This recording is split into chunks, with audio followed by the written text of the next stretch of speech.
नमस्कार दोस्तों। आज हम इस क्लास में नया टॉपिक लेकर आ रहे हैं, उद्देशिका या प्रस्तावना। उद्देशिका या प्रस्तावना। देखो दोस्तों, हमने संविधान निर्माण वाले टॉपिक्स में पढ़ा था कि किस तरह से लंबे प्रयासों के बाद हमारा संविधान बनकर तैयार हो गया था।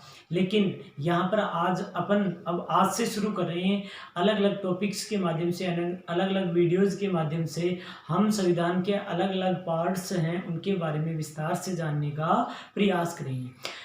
संविधान के भाग पढ़ने से पहले संविधान के प्रथम पृष्ठ पर जो अपनी उद्देशिका या प्रस्तावना लिखी गई है उसको जानना बहुत ही जरूरी है। दोस्तों, मैं आपको पहले भी चर्चा की थी, जब संविधान निर्माण वाले वीडियोस बना रहे थे अपन, उसमें भी चर्चा की थी कि प्रस्तावना का जो उल्लेख है उसका सर्वप्रथम हमें झलक जो देखने को मिलती है वो कहाँ पर देखने को मिलती है? कहाँ? नेहरू जी का उद्देश्य प्रस्ताव।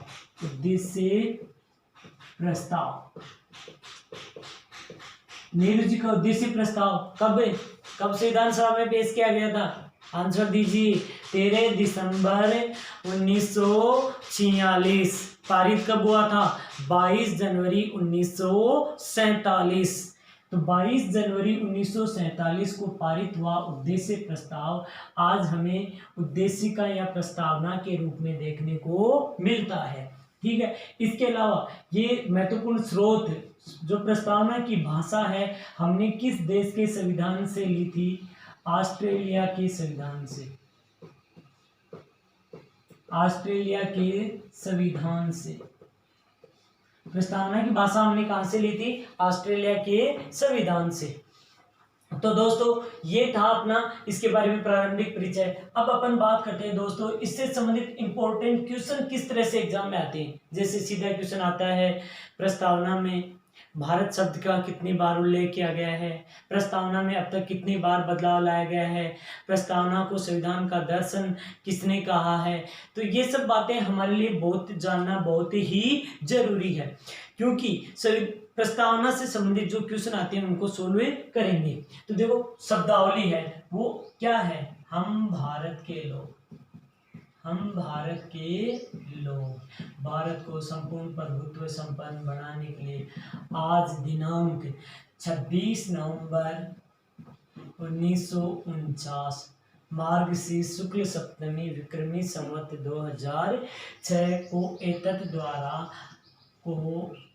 एतत् द्वारा स्वीकार करते हैं।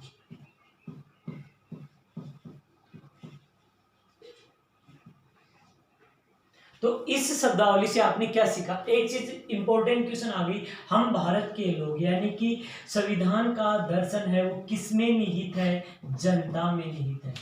संविधान का दर्शन किसमें निहित है? जनता में निहित है, क्योंकि भारत के लोगों ने इसको स्वीकार किया था। अरे स्वीकार तो संविधान सभा ने किया था, लेकिन संविधान सभा का जो प्रतिनिधित्व था वो जनता द्वारा अप्रत्यक्ष रूप से चुना गया था। तो संविधान का जो स्रोत है वो कौन है? जनता है।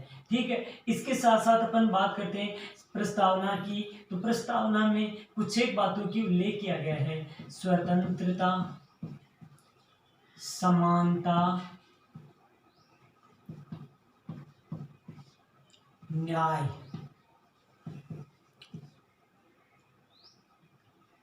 समानता, स्वतंत्रता और न्याय।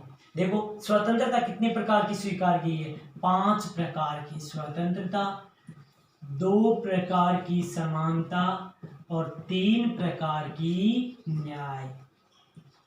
3 प्रकार की न्याय। ये क्वेश्चन आपके लिए इंपॉर्टेंट है। हमारी प्रस्तावना में कितने प्रकार की स्वतंत्रता को स्वीकार किया गया है? 5 प्रकार की। धर्म, उपासना, विश्वास और ये अभिव्यक्ति की स्वतंत्रता। इसके साथ साथ समानता 2 प्रकार की। ठीक है। तीसरा है न्याय, 3 प्रकार की। कौन कौन सी? सामाजिक न्याय, आर्थिक न्याय और राजनीतिक न्याय। ये हमारे संविधान के आदर्श है। ये हमारे संविधान के आदर्श हैं, इसीलिए इनको जानना जरूरी है। दूसरी बात आती है प्रस्तावना के बारे में महत्वपूर्ण कथनों की बात करें तो संविधान का राजनीतिक दर्शन किसने कहा था? किसने कहा था? के.टी. साहब। इसके अलावा दूसरा इंपॉर्टेंट कोटेशन आता है, संविधान की कुंजी। प्रस्तावना को संविधान की कुंजी किसने कहा था? तब आपका नाम आता है के.एम. मुंशी। इसने कहा था के.एम. मुंशी ने। तो ये कुछ इसके बारे में कोटेशन है। इस प्रस्तावना में कुल शब्द कितने हैं? कुल शब्द कितने हैं? कुल शब्दों की बात करें तो पहले तो कितने थे? 85। फिर 42वें संविधान संशोधन द्वारा 3 नए शब्द जोड़े गए।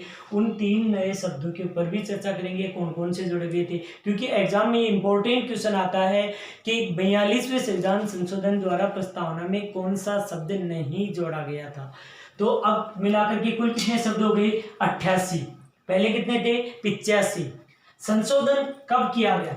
संशोधन कब किया गया? अब तक सिर्फ प्रस्तावना में एक बार ही संशोधन किया गया है, और वो संशोधन हुआ आपका 42वां संविधान संशोधन। 1976। 42वें संविधान संशोधन के द्वारा प्रस्तावना में अब तक सिर्फ एक बार ही बदलाव लाया गया है, और ये आपके लिए बहुत ही इंपॉर्टेंट, जब तक अपन संविधान के बारे में विस्तार से चर्चा करेंगे 42वें संविधान संशोधन को कभी नहीं भूल सकते, क्योंकि इस संशोधन में को भारत का मिनी संविधान कहा जाता है। 53 अनुच्छेद, 5 भाग, बहुत बड़ा बदलाव किया गया था, और उसी बदलाव का शिकार हो गई आपकी कौन सी? उद्देशिका या प्रस्तावना। कितनी बार बदलाव लाया गया है? सिर्फ एक बार। क्वेश्चन आता है एग्जाम में, प्रस्तावना में अब तक कितनी बार संशोधन किया गया है? एक बार, 2 बार, एक भी बार नहीं, कई बार। तो आंसर क्या होगा? सिर्फ एक बार। कब किया गया था? 1976 में। किस संशोधन के द्वारा? 42वें संशोधन के द्वारा। अब इस संशोधन के द्वारा 3 नए शब्द जोड़े गए थे। 3 नए शब्द जोड़े गए थे। उन शब्दों के ऊपर अपन चर्चा करें, तीनों शब्दों के ऊपर चर्चा करेंगे। एक तो है आपका पंथ निरपेक्षता,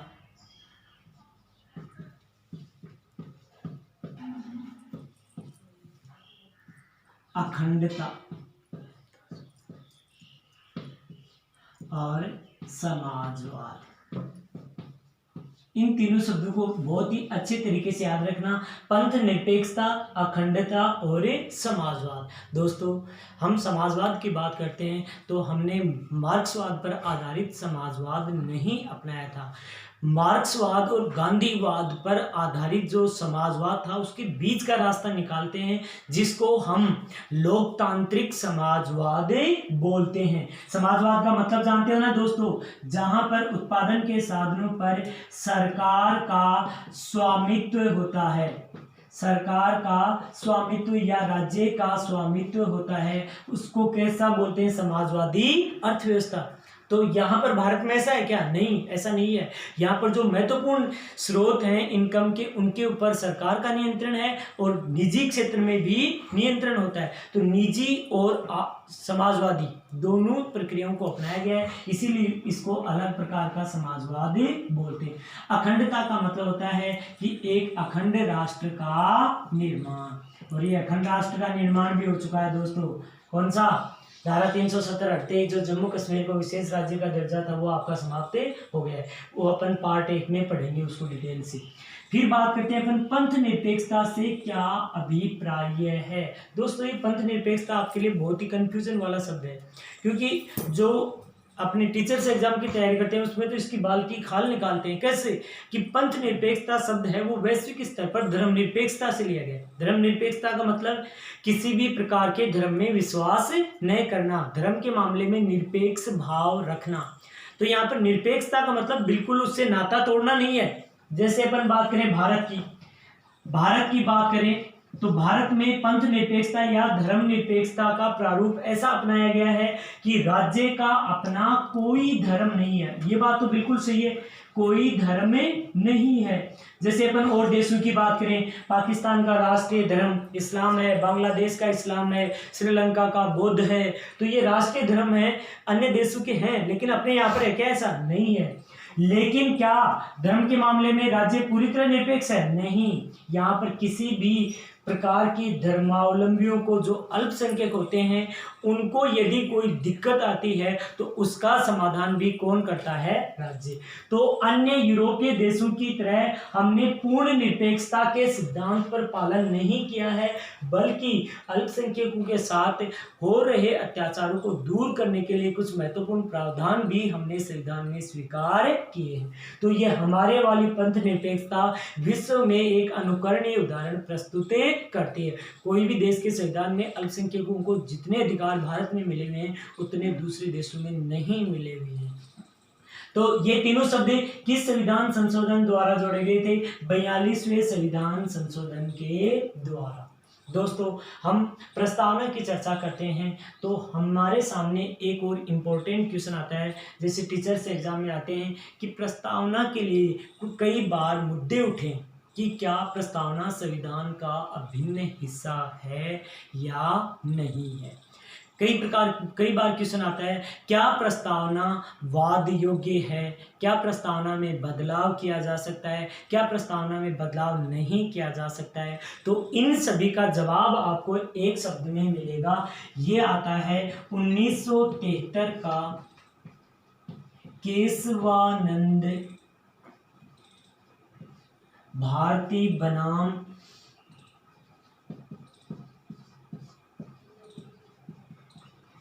भारत संघ विवाद, केरल राज्य विवाद।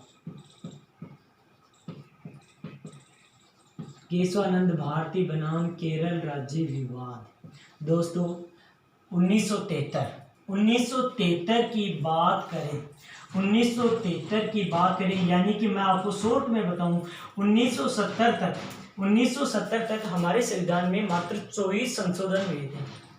कब लागू हुआ था? 26 जनवरी 1950। तब से लेकर के 1970 तक कितने संवैधानिक संशोधन हुए थे? 24। फिर 1976 तक 42-43 हो गए। मतलब ये वो दौर था जब हमारे संविधान में बहुत बड़ा बदलाव किया जा रहा था। तो संविधान का संरक्षक कौन है दोस्तों? सर्वोच्च न्यायालय है। तो सर्वोच्च न्यायालय ने संज्ञान लिया कि इतने बड़े पैमाने पर आप संशोधन क्यों कर रहे हो? कार्यपालिका के पास अधिकार है संविधान संशोधन करने का, विधायिका के पास है।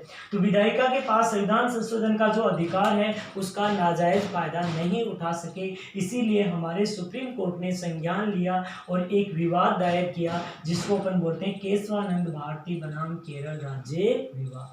इस विवाद में ये स्पष्ट कर दिया गया, क्या स्पष्ट कर दिया गया कि संविधान में संशोधन कर सकती है विधायिका, संविधान के किसी भी भाग में संशोधन कर सकती है, लेकिन उसकी मूल संरचना में कोई बदलाव नहीं ला सकती है।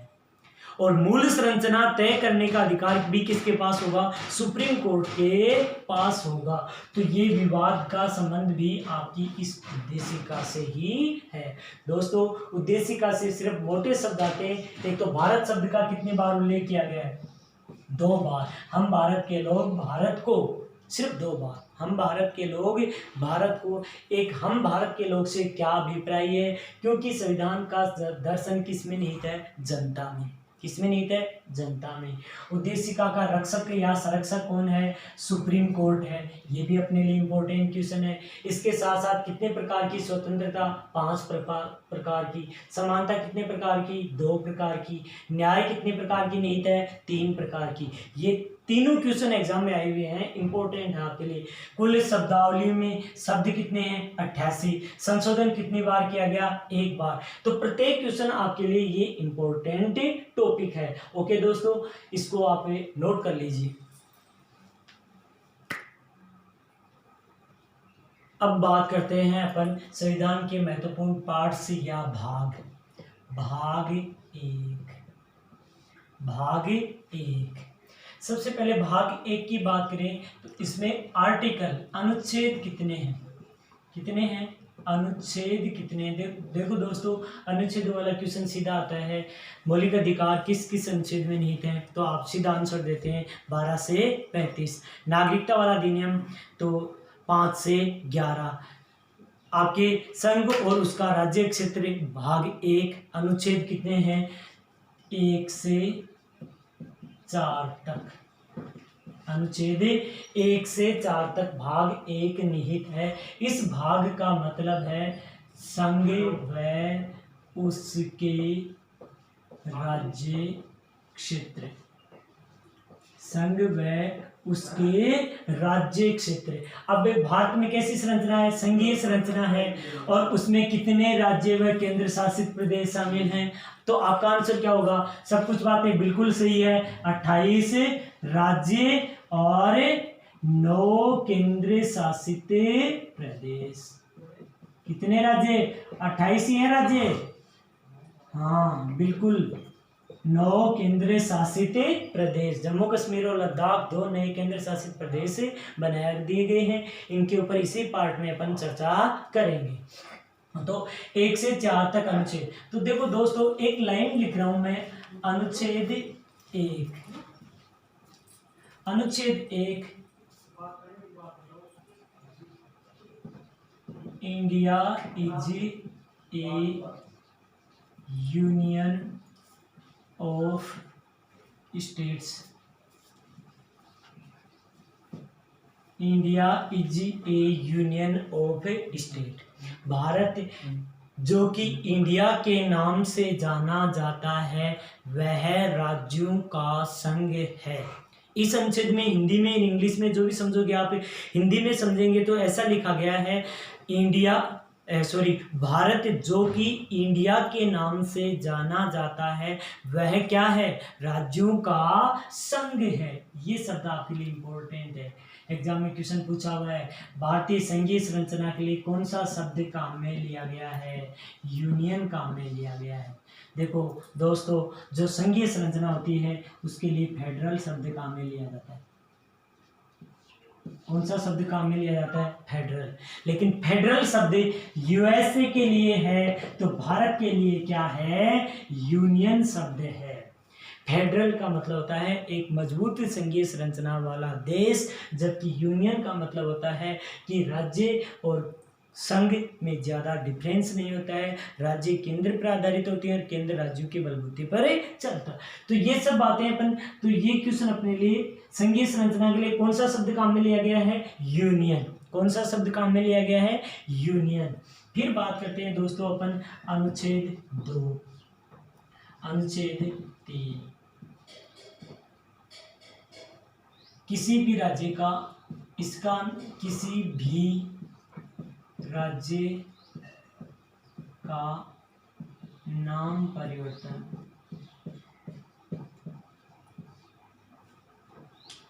तीन में किसी नए राज्य का निर्माण करना,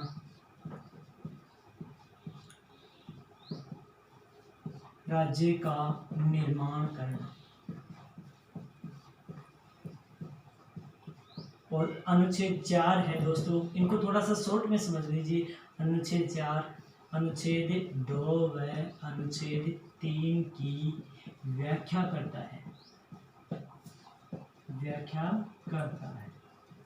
तो दोस्तों मैं आपको कुछ बातें बता रहा हूँ, जैसे मैं आपको उदाहरण दूं कि अपन बात करते हैं 1950 को जो भी स्वतंत्रता के साथ साथ हमें जो भी हिस्सा मिला था उस हिस्से को हम भारत कहते हैं, उस हिस्से को अपन भारत कहते हैं। लेकिन दोस्तों याद है कि आपको कुछ एक हिस्सा अभी भी जो आज हमारे पास है वो 1962-63 तक अपने पास नहीं था। जैसे मैं बात करूं गोवा की, मैं बात करूं पुडुचेरी की, मैं बात करूं सिक्किम की, तो ये वो हिस्से थे जो लंबे समय तक भारत का हिस्सा नहीं थे। गोवा और पुडुचेरी किसके पास थे, पुर्तगालियों व फ्रांसीसियों के पास थे। अब भी फ्रांसीसी और पुर्तगाली हमारे देश में औपनिवेशिक बनकर थे।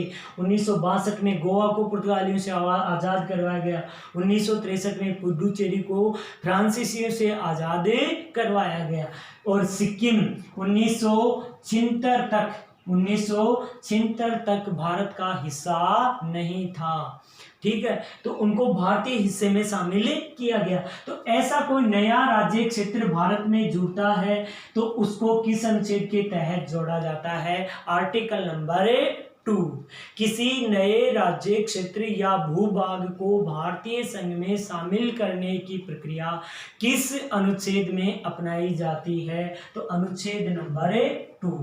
अब बात करते हैं, किसी नए राज्य का निर्माण करना है, किसी नए राज्य का निर्माण करना है। याद करो दोस्तों, 1 नवंबर 1956 राज्य पुनर्गठन अधिनियम भारतीय संसद में पारित हुआ था। तब भारत में कितने राज्य थे? 14 राज्य व 6 केंद्र शासित प्रदेश। कितने राज्य थे दोस्तों? 14 राज्य व 6 केंद्र शासित प्रदेश शामिल थे। तो अब आज कितने राज्य हैं? 28 हैं, लेकिन 29 भी हो चुके थे। 29 भी हो चुके थे। 29वां राज्य कौन सा बना था? तेलंगाना, 2 जून 2014। तो कैसे बनाया जाता है? किसी नए राज्य का निर्माण करना हो, ये निर्माण का कार्य भारत की संसद करती है। ये सारे कामकाज आपके कौन करती है? निर्माण करना हो या किसी नए भूभाग को शामिल करना हो तो आर्टिकल नंबर, नए भूभाग को शामिल करना तो 2 के अनुसार शामिल करो, किसी नए राज्य का निर्माण करना है तो 3 के अनुसार संसद उसको अलग अलग करती है, और संसद ऐसा साधारण बहुमत के द्वारा कर सकती है। तो दोस्तों, किसी नए राज्य का निर्माण करना हो, किसी राज्य की सीमाओं में परिवर्तन लाना हो, या 2 राज्यों को मिलाकर एक करना हो, एक राज्य के 2 करने हो, ये सारे काम कौन करती है? भारत की संसद करती है। बिल्कुल याद रखना, नए राज्य का निर्माण करने का अधिकार किसके पास है? भारत की संसद या विधायिका के पास है। याद रखना दोस्तों, कार्यपालिका इसमें कुछ नहीं कर सकती। विधायिका या संसद साधारण बहुमत के द्वारा किसी नए राज्य का निर्माण कर सकती है।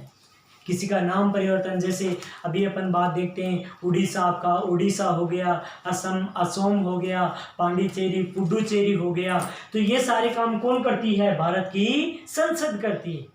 लेकिन इसके लिए स्थानीय विधायिका है, राज्य विधायिका है, वो मांग उठाती है, प्रस्ताव पारित करके केंद्र के पास भेजती है और केंद्र उसको लागू करता है। तो पार्ट फर्स्ट में ये प्रावधान आपके शामिल थे।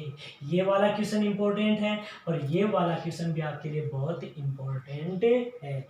और दोस्तों, इसी के साथ हम आपके पार्ट फर्स्ट का एक हिस्सा आपका आज कंप्लीट करवाते हैं। लेकिन दोस्तों, पार्ट फर्स्ट पूरा नहीं हुआ है, क्योंकि मैं आपको यहाँ पे बताऊंगा, क्योंकि क्वेश्चन आते हैं राज्यों का पुनर्गठन, राज्यों का पुनर्गठन, और ये पुनर्गठन वाला टॉपिक है। कल सही तरीके से बिल्कुल सेपरेट वीडियो के रूप में अपन पढ़ेंगे इसको, कि किस तरह से शुरुआत में 14 राज्य थे, आज कितने हैं? 28, 29 तक भी पहुंच गए थे। इनका निर्माण, क्योंकि यहाँ से क्वेश्चन आते हैं, राज्य पुनर्गठन अधिनियम के अध्यक्ष किसको बनाया गया था, कब कब कौन सा राज्य बना, भाषाई आधार पर कौन सा बना, भौगोलिक विषमताओं के आधार पर कौन से राज्य बने। तो इसको अपन सेपरेट वीडियोज के माध्यम से इस टॉपिक को कल आराम से डिटेल से पढ़ेंगे। लेकिन आपको इतना जानना जरूरी है कि पार्ट फर्स्ट में ये 4 आर्टिकल शामिल हैं, और इन्हीं 4 आर्टिकल्स के बलबूते पर भारत की राज्य व्यवस्था सम्मिलित है, संघ व